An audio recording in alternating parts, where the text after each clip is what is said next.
Hello friends, welcome to my channel Casa Banker. दोस्तों, JAIIB के लिए समर्पित इस चैनल में आप सभी का फिर से स्वागत है।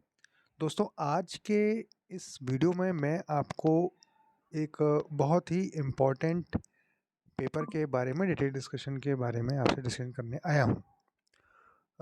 आज हम जानेंगे detail discussion and strategy for accounting and financial management for bankers paper. अब जैसा कि हमें पता है कि जीआईबी का सिलेबस पूरी तरह से चेंज हो चुका है और जीआईबी की बुक्स में ये साफ लिखा हुआ है कि आज के इस नए दौर में देखते हुए बैंकिंग के जो आवश्यक चीज़ों चेंजेस होने के लिए ज़रूरी हैं वो इसमें लाई गई हैं। हमें पता है, आपको पता होना चाहिए कि पहले इस पेपर का नाम केवल था accounting and finance for bankers, AFB हम इसको कहते थे। अब इसका नाम चेंज होके हो गया है accounting and financial management for bankers. बहुत इंपॉर्टेंट चीज़ है ये कि फाइनेंशियल मैनेजमेंट फॉर बैंकर्स। एक बैंकर को अकाउंटिंग के बारे में और फाइनेंशियल मैनेजमेंट के बारे में पता होना चाहिए, उसकी बारीकियां पता होना चाहिए, तभी वो अच्छे से बैंकिंग को कर सकता है। आज हम जो हमारे टॉपिक्स ऑफ डिस्कशन रहेंगे वो पहला रहेगा, हम सिलेबस के बारे में जानेंगे, क्या चेंजेस आए हैं वो जानेंगे। और दूसरा हम स्ट्रेटेजी देखेंगे कि कैसे हम स्टडी करें कि हमारे निकलने के पास होने के चांस ज़्यादा से ज़्यादा हों। तो दोस्तों, आगे बढ़ते हैं, जिसमें हम पहला जो पार्ट हम देखते हैं कि इसमें चूँकि 4 मॉड्यूल हैं और चारों के चारों मॉड्यूल बहुत इम्पोर्टेंट हैं। और जो आपको पता होना चाहिए कि लगभग जो आएँगे पेपर, वो पेपर का जो पैटर्न होगा वो 100 क्वेश्चंस का होगा। 100 क्वेश्चंस रहेंगे और 100 क्वेश्चन मतलब, और मार्क्स भी जो रहेंगे वो भी देखिए 100 ही रहेंगे, मार्क्स भी 100 रहेंगे। तो हाँ, ये ज़रूरी है कि हम ये जान लें कि कितना इम्पोर्टेंट है ये मार्क्स का होना। आपके इसमें प्रॉपर तरीके से आपको सभी मॉड्यूल को पढ़ना है। तो सबसे पहले देख लेते हैं कि मॉड्यूल ए के बारे में। मॉड्यूल ए में आप देखेंगे मैंने कहीं पर ये सर्कल्स लगाए हुए हैं, जो नंबर्स लिखे हुए हैं, सीरियल नंबर्स लिखे हुए हैं, और कहीं पर स्टार बना हुआ है। तो जहाँ स्टार बना हुआ है वो नए टॉपिक्स ऐड हुए हैं, और जहाँ सर्कल्स बना हुआ है वो पुराना जो एएफबी का सिलेबस था उसी को कंटिन्यू किया गया है with some changes, very small changes but some changes. तो ये इम्पोर्टेंट है कि हम पहले जो इस मॉड्यूल ए है उसमें लगभग 11 टॉपिक हैं। 11 टॉपिक में से 4 नए टॉपिक जोड़े गए हैं। मॉड्यूल ए का नाम है अकाउंटिंग प्रिंसिपल्स एंड प्रोसेसेस। कि नाम से ही आप समझ जाइए अकाउंटिंग प्रिंसिपल और उसकी प्रोसेसेस क्या है, अकाउंटिंग के प्रिंसिपल्स क्या हैं और प्रोसेसेस क्या हैं। तो यहाँ पे जो नए ऐड किए गए हैं दोस्तों वो हैं, आप पॉइंट नंबर 6 देखेंगे, point depreciation and it's accounting. Point number 9 operational aspects of accounting entries. Point number 10 back office functions handling reconciled entries in banks, and 11 is the bank coordinate inspection। तो ये 4 टॉपिक नए जोड़े गए हैं। और आइए देखें, आगे बढ़ते हैं, देखते हैं कि मॉड्यूल बी में आखिर क्या जोड़ा गया है या क्या नई चीज़ें जोड़ी गई हैं, ये इम्पोर्टेंट है। तो अगला देखते हैं, ये दूसरा है मॉड्यूल बी। अब मॉड्यूल बी का नाम है financial statements and core banking system. Financial statements and core banking system, इसमें आपको जो है टोटल 8, अगर आप देखें तो लगभग आपके 1 2 3 4 5 6 7 यूनिट्स हैं, 12 से लेकर 18 तक। इसमें 2 नए आपको देखेंगे कि नए जो है ऐड किए गए हैं सिलेबस में। 2 नए टॉपिक ऐड किए गए हैं, वो हैं 16वें नंबर पर देख सकते हैं आप, cash flow end funds flow. And 18 number पर है core banking systems and accounting in computerised environment. काफ़ी इंपॉर्टेंट, बहुत बढ़िया। आप देखिए सिलेबस बहुत अच्छा बना है, बहुत अच्छा अपडेट किया गया है। आप उसको बस ध्यान से ज़रूर पढ़िए, आपको मज़ा आ जाएगा करने में। दोस्तों, आगे बढ़ते हैं। ये है मॉड्यूल सी, फाइनेंशियल मैनेजमेंट। फाइनेंशियल मैनेजमेंट में अगर आप देखेंगे तो आपको टॉपिक वाइज अगर आप देखते हैं तो आपको यहाँ फाइनेंशियल मैनेजमेंट नया टॉपिक है यहाँ पर। इसके अलावा रेशियो एनालिसिस पुराना सिलेबस को ही कंटिन्यू किया गया है। पॉइंट नंबर 21, 22, 23 आप देखेंगे calculation of interest in annuities, calculation of YTM, forex arithmetic, इन सभी ये सभी 23 तक जो टॉपिक हैं वो पुराने ही कंटिन्यू किए गए हैं। वहीं पे 24 पे जाते हैं तो capital decision, cost of capital ये नया जुड़ा है। Capital investment decision terms, this capital structure and cost of capital, capital investment decisions oblique term loans, equipment leasing, lease financing, working capital management, derivatives, ये नए टॉपिक जोड़े गए हैं। तो इनका डिस्कशन हम डिटेल में आगे करेंगे। दोस्तों बने रहिए चैनल के साथ। थोड़ा सा लंबा वीडियो रहेगा लेकिन बहुत इंपॉर्टेंट है, क्योंकि ये पेपर अकाउंटिंग एंड जो फाइनेंशियल मैनेजमेंट फॉर बैंकर्स का पेपर है ये बहुत इंपॉर्टेंट है। देखिए लास्ट टाइम भी आप जब भी किसी से बात करेंगे जो एक्सपीरियंस लोग हैं वो भी आपसे यही बोलेंगे कि ये एक पेपर है जो कि बहुत ज़्यादा मतलब लोगों का नहीं निकल पाता है। तो बहुत ध्यान से इसको समझ लें, एक बार सिलेबस समझ लेंगे उसकी तैयारी हो जाएगी, तो फिर तो एग्ज़ाम की तैयारी आसानी से हो ही जाएगी। दोस्तों जुड़े रहिए मेरे साथ, आगे बढ़ते हैं। हम मॉड्यूल 8 पर आते हैं। मॉड्यूल 8 तो पूरा ही नया जोड़ा गया है। Taxation and fundamentals of costing के बारे में यहाँ पे बात की गई है। आपसे इनकम टैक्स की बात की जाएगी, TDS की बात की जाएगी, डिटेल में बात की जाएगी, GST की बात की जाएगी। इसमें आपको इसके अलावा अगर आप देखें कि जो है costing method, standards, margin, budget, आपको सिलेबस इतना प्यारा बनाया गया है कि आप एक बार अगर अच्छे से केवल पेपर निकालने के हिसाब से नहीं, नॉलेज या स्किल डेवलप करने के हिसाब से पढ़ेंगे, बुक से पढ़ेंगे और कुछ अच्छे कोर्सेज से पढ़ेंगे तो आपको मज़ा आएगा पढ़ने में, और नॉलेज तो एनहांस होगा ही होगा, और बैंकिंग बड़ी आसान हो जाएगी आपके लिए। तो इस तरीके से ये 4 मॉड्यूल हैं, मैंने आपको बताया। ये 4 मॉड्यूल बहुत इम्पोर्टेंट हैं। 100 नंबर का पेपर होगा, 100 क्वेश्चन आएंगे। मान के चलिए 25-25 क्वेश्चन सभी मॉड्यूल से आने हैं। तो इस प्रकार से आप आसानी से पेपर को पार कर जाएंगे, पास कर जाएंगे, और बहुत इजी होगा आपके लिए। तो दोस्तों आगे बढ़ते हैं। अब मेजर चेंजेस और अपडेशन क्या हुए हैं ये एक बार देख लेते हैं कि मेजर चेंजेस क्या हैं। देखिए 2 new modules, that is financial management and taxation and fundamentals of costing have been introduce. देखिए आप दो जो नए टॉपिक हैं, एक तो taxation and fundament of costing module D and module C financial management. तो ये दो नए मॉड्यूल इंट्रोड्यूस किए गए हैं आज के नए सिनारियो, नए बैंकिंग स्टैंडर्ड्स को देखते हुए।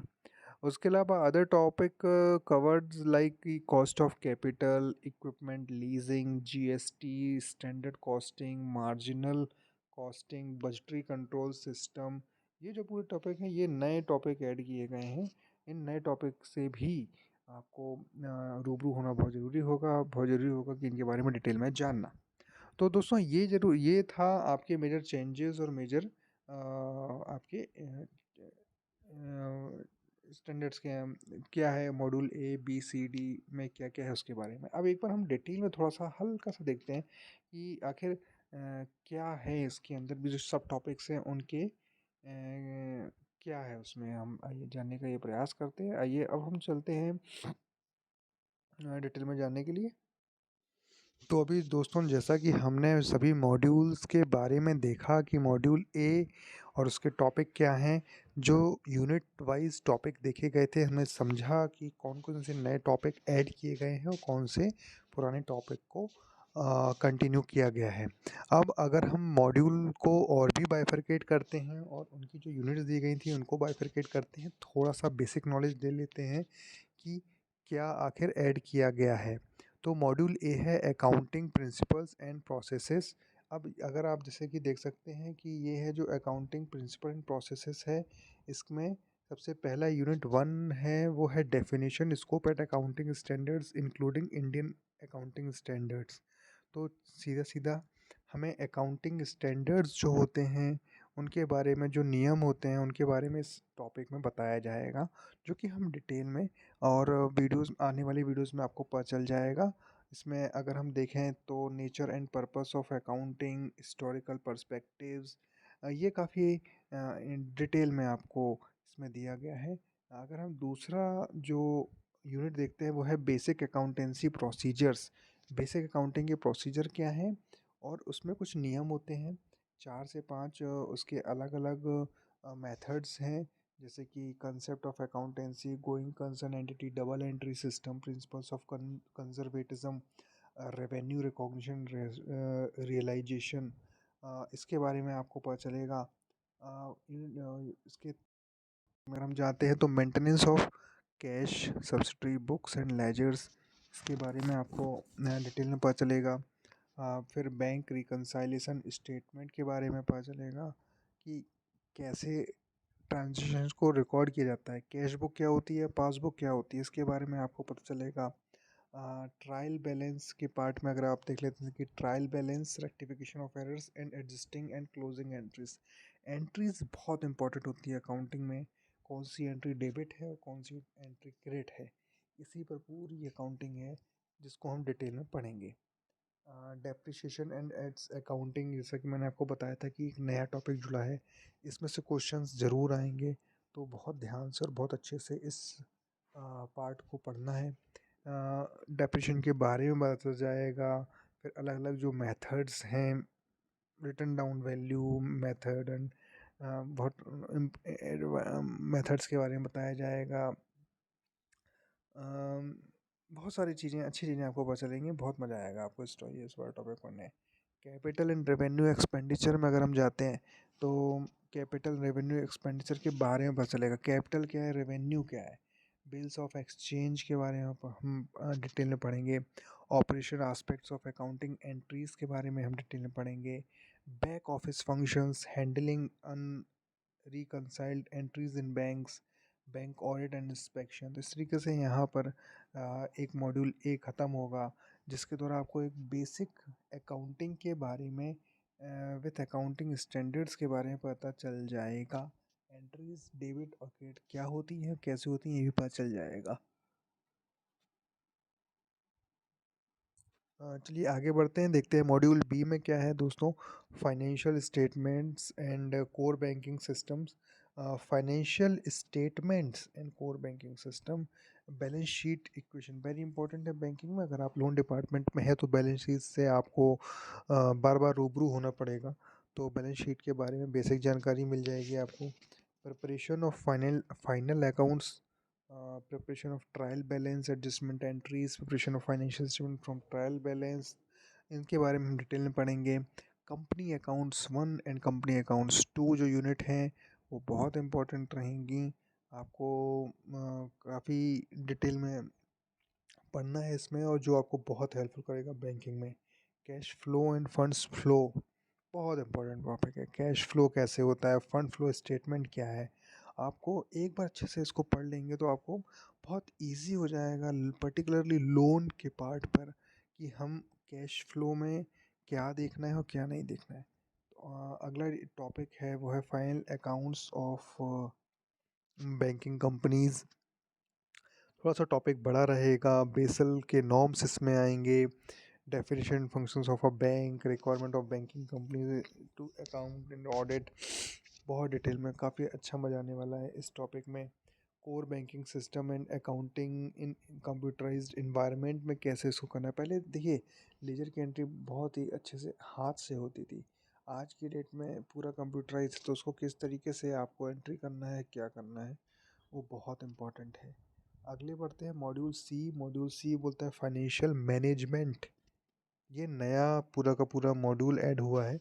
Financial and overview of financial management क्या है, forms of business organisation, financial decision making in a firm, objectives of financial management, the fundamental principles of finance. तो फाइनेंस जो है, लोन है, उसके बारे में पूरा का पूरा आपको मैनेजमेंट कैसे करना है, फाइनेंस का मैनेजमेंट कैसे करना है, उसके बारे में इस यूनिट में डिस्कशन होगा। रेशियो एनालिसिस बहुत इंपॉर्टेंट टॉपिक है, इसको बहुत ध्यान से अच्छे से समझिएगा, क्योंकि इससे क्वेश्चन पक्का आते हैं। तो जितने भी रेशियो एनालिसिस होगा उसके बारे में आपको पता चल जाएगा। Financial mathematics, calculation of interest and annuities, calculation of Y T M, forex arithmetic, तो ये सब आपको पढ़ाए जाएंगे और अच्छे से बताया जाएगा कि किस तरीके से आपको इनका मैक्सिमम अच्छे से ध्यान से पढ़ना है ताकि आपको मैक्सिमम मार्क्स मिल सकें। Capital structure and cost of capital के बारे में हम पढ़ेंगे इस यूनिट में। अगली यूनिट आती है capital investment decision oblique term loans के बारे में पता चलेगा। इक्विपमेंट लीजिंग लीज फाइनेंसिंग के बारे में आपको कि लीज मतलब किराए पर देना चीज़ को, वो कैसे क्या होती है उसके बारे में पढ़ेंगे हम। वर्किंग कैपिटल का मैनेजमेंट पढ़ेंगे, बहुत इंपॉर्टेंट टॉपिक। वर्किंग कैपिटल का मैनेजमेंट क्या होता है, वर्किंग कैपिटल साइकिल क्या है, क्रेडिट डेबिट क्या होता है, कहाँ क्रेडिट कहाँ डेबिट करना, बहुत पार्ट है ये। अगला देखते हैं डेरिवेटिव्स। डेरिवेटिव्स के बारे में आप मतलब क्या क्या होते हैं, बहुत अच्छे से आपको इसमें पता चल जाएगा। मॉड्यूल डी देखते हैं, वही भी नया मॉड्यूल, पूरा का पूरा नया मॉड्यूल जुड़ा है। Taxation and fundamentals of costing. इसमें बताया गया है कि taxation of income tax, TDS, deferred tax क्या होता है। इसके अलावा गुड्स एंड सर्विस टैक्स पे क्या टैक्स है। And overview of cost and management accounting. Cost accounting क्या है इसके बारे में पूरा बताया गया है। Costing methods, unit and output costing, job costing, job का कॉस्ट कार्ड्स, मतलब बहुत अच्छे से आपको इसमें नॉलेज मिलने वाला है। स्टैंडर्ड कॉस्टिंग के बारे में पता चलेगा। मार्जिनल कॉस्टिंग के बारे में, बजट्स एंड बजटरी कंट्रोल के बारे में पता चलेगा।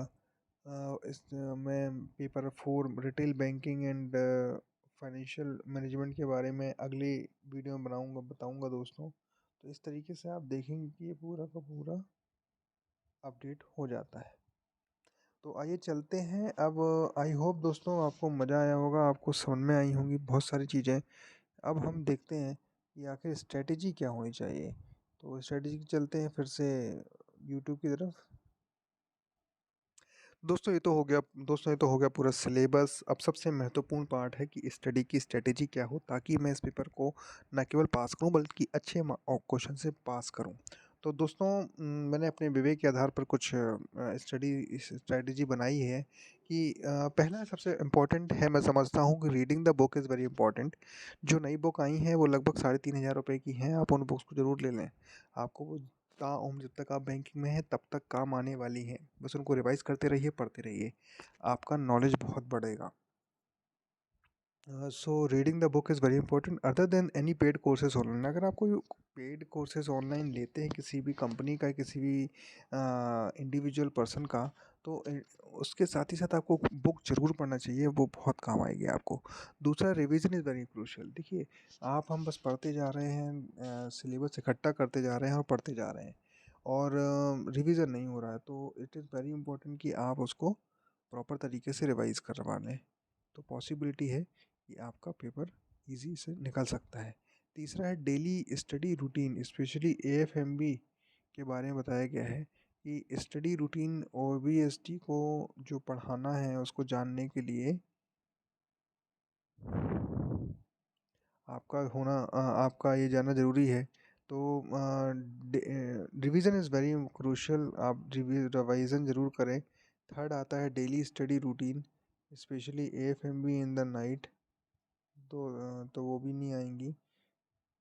तो दोस्तों इस तरीके से, सॉरी एक मिनट, हाँ दोस्तों, तो डेली स्टडी रूटीन होना बहुत ज़रूरी है, स्पेशली एफएमई नाइट, जो अकाउंटिंग, फाइनेंशियल मैनेजमेंट और बैंकर्स है। इसमें कुछ पार्ट एक्चुअली आपका न्यूमेरिकल का रहेगा, और हम बचपन से पढ़ते आ रहे हैं कि न्यूमेरिकल पार्ट ज़रूर रात को सोने के पहले कर लो, उससे नींद जल्दी नहीं आएगी। लेकिन आप पढ़ेंगे, आप अगर पढ़ने बैठ जाते हैं तो आपको नींद आएगी। तो दोस्तों आगे बढ़ते हैं। तो आप ज़रूर नाइट में पढ़ें एफएमबी को, आपको कंपैरेटिवली कम नींद आने के आसार हैं। देखिए, नींद आके मुझे भी जमाई आ गई सॉरी दोस्तों, आगे बढ़ते हैं। चौथे नंबर पर है प्रैक्टिस ऑफ द क्वेश्चंस। देखिए, क्वेश्चंस की प्रैक्टिस बहुत इंपॉर्टेंट है। धीरे धीरे आपको काफ़ी सारे क्वेश्चंस मिलने लगेंगे ऑनलाइन भी, उनको ज़रूर लगाएं, उससे आपका कॉन्फिडेंस बढ़ेगा। Believe in your self, very important. Fifth point, अपने आप पर विश्वास रखिए कि मैं इस पेपर को निकाल सकता हूँ, बल्कि अच्छे मार्क्स के साथ निकाल सकता हूँ। ये आपको अपने ऊपर विशेष ध्यान रखना पड़ेगा। छठवा है effort on process not result ये मैं कहीं पढ़ रहा था तो मुझे एम एस धोनी सर का एक ये कोट है कि मैं आपके मोस्ट एफर्ट प्रोसेस पे होना चाहिए, ना कि रिज़ल्ट पर होना चाहिए। आप रिज़ल्ट मत सोचिए, प्रोसेस को इतना अच्छा कीजिए कि रिज़ल्ट अपने आप बहुत अच्छा हो जाए, तो उस पर ध्यान देने की बहुत ज़रूरत है। और last but not the least, अगली स्लाइड में हम देखते हैं क्या है, subscribe the channel Casa Banker. तो दोस्तों, अगर आपको ये पूरा टॉपिक अच्छा लगा हो, इन्फॉर्मेटिव लगा हो और आप भी चीज़ों को जानने की इच्छा हो, तो आप कमेंट के द्वारा मुझे बता सकते हैं। और आपका सहयोग बहुत ज़रूरी है दोस्तों, जो मुझे मोटिवेट करता है और भी अच्छे से काम करने में और ये वीडियोस बनाने में। Subscribe the channel Casa Banker. Okay दोस्तों, मिलते हैं अगली वीडियो में। Bye bye, all the best.